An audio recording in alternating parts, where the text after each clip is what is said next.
Hello दोस्तों, आप सभी का स्वागत है हमारे यूट्यूब चैनल कविंदर भैया पर। आज के इस वीडियो में कक्षा 6 के विज्ञान भारती यूपी बोर्ड के इकाई 10 को पढ़ेंगे। इस इकाई का नाम है स्वास्थ्य एवं स्वच्छता। इसके प्रश्न उत्तर पढ़ेंगे। तो चलिए दोस्तों, पहला प्रश्न देखते हैं। पहला प्रश्न है, निम्नलिखित में सही विकल्प छांटकर अपनी अभ्यास पुस्तिका में लिखिए। इसमें क नंबर प्रश्न है, व्यक्तिगत स्वच्छता के अंतर्गत है। पहला विकल्प प्रतिदिन स्नान करना, दूसरा कूड़े का सही जगह निस्तारण करना, तीसरा विद्यालय प्रांगण की सफाई करना और चौथा विकल्प है वृक्षारोपण करना। तो हमारा सही विकल्प हो जाएगा व्यक्तिगत स्वच्छता के अंतर्गत प्रतिदिन स्नान करना है, यानी पहला विकल्प। चलिए दोस्तों, प्रश्न ख नंबर देखते हैं। ख नंबर प्रश्न है, विश्व शौचालय दिवस मनाया जाता है। पहला विकल्प 11 अप्रैल, दूसरा 19 जून, तीसरा 19 अगस्त और चौथा विकल्प है 19 नवंबर। इसका सही जवाब हो जाएगा विकल्प चौथा, यानी कि विश्व शौचालय दिवस 19 नवंबर को मनाया जाता है। आगे है प्रश्न ग, आंखों की सफाई के लिए प्रयोग करना चाहिए। पहला ठंडा पानी, दूसरा विकल्प काजल, तीसरा गर्म पानी, चौथा विकल्प है इनमें से कोई नहीं। ठीक है, तो हमारा सही उत्तर हो जाएगा आंखों की सफाई के लिए प्रयोग करना चाहिए ठंडा पानी। पहला विकल्प सही है। आगे है प्रश्न नंबर ख, सामाजिक स्वच्छता से तात्पर्य है। पहला विकल्प आंख की स्वच्छता, दूसरा नाक की स्वच्छता, तीसरा त्वचा की स्वच्छता और चौथा विकल्प है आसपास की स्वच्छता। तो इसका सही विकल्प हो जाएगा सामाजिक स्वच्छता से तात्पर्य है कि आसपास की स्वच्छता। विकल्प चौथा इसका सही जवाब होगा। चलिए अगला प्रश्न देखते हैं 2 नंबर। प्रश्न 2 है, निम्नलिखित कथनों में सही के आगे सही तथा गलत के आगे गलत का चिन्ह लगाइए। पहला कथन है क नंबर, इसमें शौचालय की साफ सफाई प्रतिदिन करनी चाहिए। ये कथन सही है। आगे है ख नंबर, दांतों की सफाई व्यक्तिगत स्वच्छता के अंतर्गत आती है। ये कथन भी सही है, तो इसके आगे सही का निशान लगाएंगे।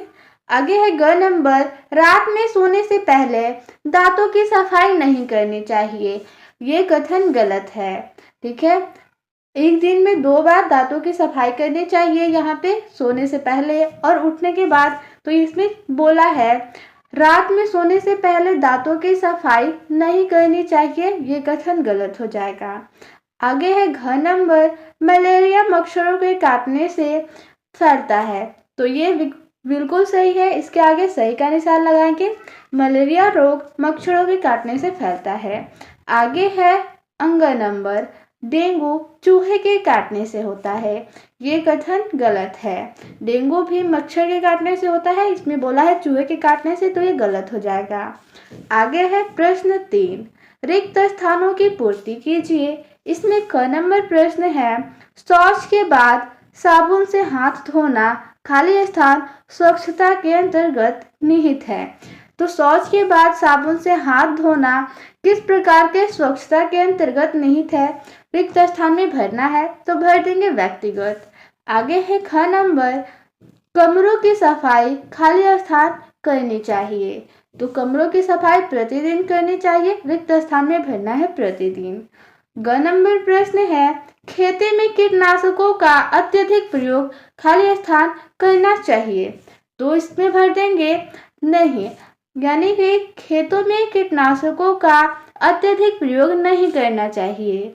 आगे है घ नंबर प्रश्न, सूखा कचरा खाली स्थान में फेंकना चाहिए। तो इसका उत्तर हो जाएगा नीले कूड़ेदान में, यानी कि इसका भर देंगे इसमें सूखा कचरा नीले कूड़ेदान में फेंकना चाहिए। अंग नंबर है, नीले कूड़ेदान में खाली स्थान फेंकना चाहिए। तो नीले कूड़ेदान में किस प्रकार का कचरा फेंकना चाहिए? रिक्त स्थान में भरना है तो सूखा कचरा। आगे है प्रश्न 4, निम्नलिखित प्रश्नों के उत्तर दीजिए। इसमें क नंबर प्रश्न है, शौचालय की साफ सफाई क्यों आवश्यक है? इसका उत्तर हो जाएगा शौचालय की साफ सफाई अति आवश्यक है, क्योंकि इससे शौच पर मक्खी और मच्छर नहीं बैठते हैं और गंदगी का फैलाव नहीं होता है, जिससे हम कई प्रकार की बीमारियों से बच सकते हैं। आगे है प्रश्न नंबर 6। घर की साफ सफाई किस प्रकार करनी चाहिए? इसका उत्तर हो जाएगा घर की साफ सफाई निम्न प्रकार से करनी चाहिए।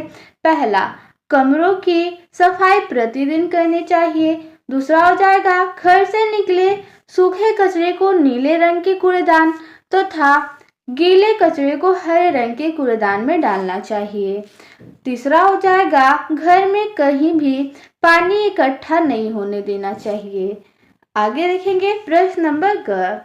शौच हेतु शौचालय का प्रयोग न करने पर क्या क्या हानियां हो सकती है? यानी कि प्रश्न पूछ रहा है कि शौच के लिए अगर हम शौचालय का प्रयोग न करें तो हमें किन किन हानियों का सामना करना पड़ेगा। तो चलिए इसका उत्तर देखेंगे। इसका उत्तर हो जाएगा शौच हेतु शौचालय का प्रयोग न करने पर विभिन्न प्रकार की हानियां हो सकती है। पहला, जल स्रोत प्रदूषित हो जाएंगे। दूसरा, तरह तरह की बीमारियां फैलेंगी। तीसरा हो जाएगा सांप व कीड़ों का भय बना रहता है और महिलाओं के लिए असुरक्षित हो सकता है। आगे है प्रश्न नंबर घ। वातावरणीय या सार्वजनिक स्वच्छता का क्या महत्व है, स्पष्ट कीजिए। इसका उत्तर हो जाएगा सार्वजनिक स्वच्छता से तात्पर्य है आसपास के वातावरण की स्वच्छता। जितनी आवश्यक व्यक्तिगत स्वच्छता है उतनी ही आवश्यक सार्वजनिक स्वच्छता भी है। सार्वजनिक स्वच्छता के अभाव में वातावरण में अनेक प्रकार के रोगाणु उत्पन्न होते हैं, जिससे विभिन्न प्रकार के रोग उत्पन्न होते हैं। इसलिए सार्वजनिक स्वच्छता बहुत जरूरी है। आगे है प्रश्न अंग। व्यक्तिगत स्वच्छता के अंतर्गत आप किन किन बातों को ध्यान में रखेंगे? इसका उत्तर हो जाएगा व्यक्तिगत स्वच्छता के अंतर्गत ध्यान रखने योग्य बातें। पहला, प्रतिदिन स्नान करना। दूसरा, प्रतिदिन 2 बार मुंह की सफाई। तीसरा, नियमित शौच के बाद और पहले साबुन से हाथ धोना, यानी कि शौच के बाद हाथ धोना चाहिए और शौच से पहले भी, ठीक है, यानी नियमित शौच के पहले तथा बाद में साबुन से हाथ धोना। चौथा हो जाएगा भोजन के पहले तथा बाद में साबुन से हाथ धोना। साबुन से हाथ धोना चाहिए अगर भोजन करने जा रहे हैं तो उससे पहले और भोजन करने के बाद भी। पांचवा हो जाएगा छींकते या खांसते समय मुंह पर रुमाल रखना। और छठवा हो जाएगा नियमित रूप से बाल और नाखून काटना। आगे है प्रश्न 5।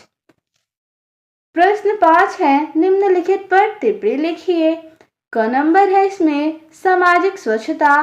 ख है सूखा एवं गीला कचरा। ग है कंपोस्ट पीट और घ है क्लीन सिटी ग्रीन सिटी योजना।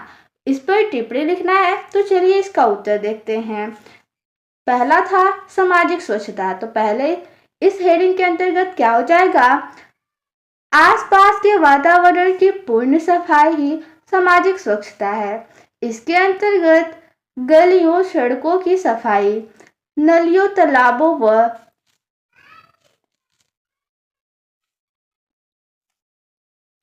क नंबर है सामाजिक स्वच्छता। इसके अंतर्गत हो जाएगा आसपास के वातावरण की पूर्ण सफाई ही सामाजिक स्वच्छता है।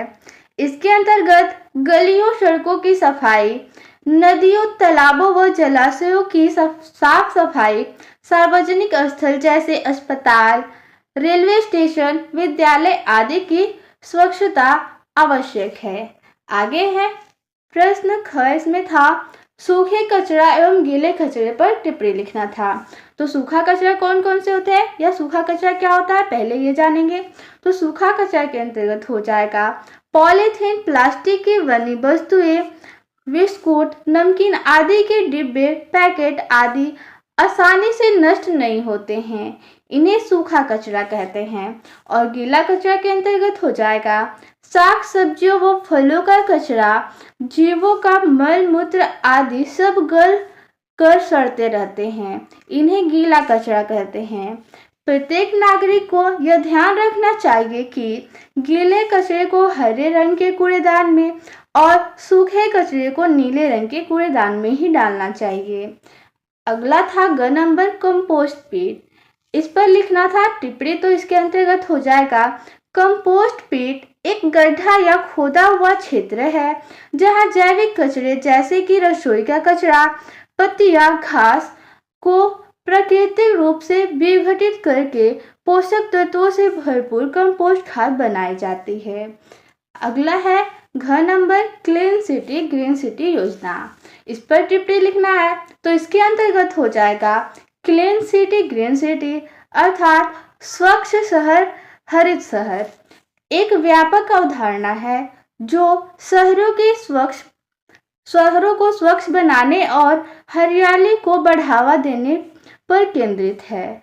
इसका उद्देश्य सामुदायिक भागीदारों से अपशिष्ट प्रबंधन को बेहतर बनाना, खुले में शौच को खत्म करना, पर्यावरण की रक्षा करना और सार्वजनिक स्वास्थ्य और सुरक्षा को बढ़ावा देना है। इनमें कूड़ा अलग अलग कूड़ेदानों में डालना, वृक्षारोपण करना और टिकाऊ प्रथाओं को अपनाना शामिल है। तो इस पाठ में इतना ही प्रश्न था।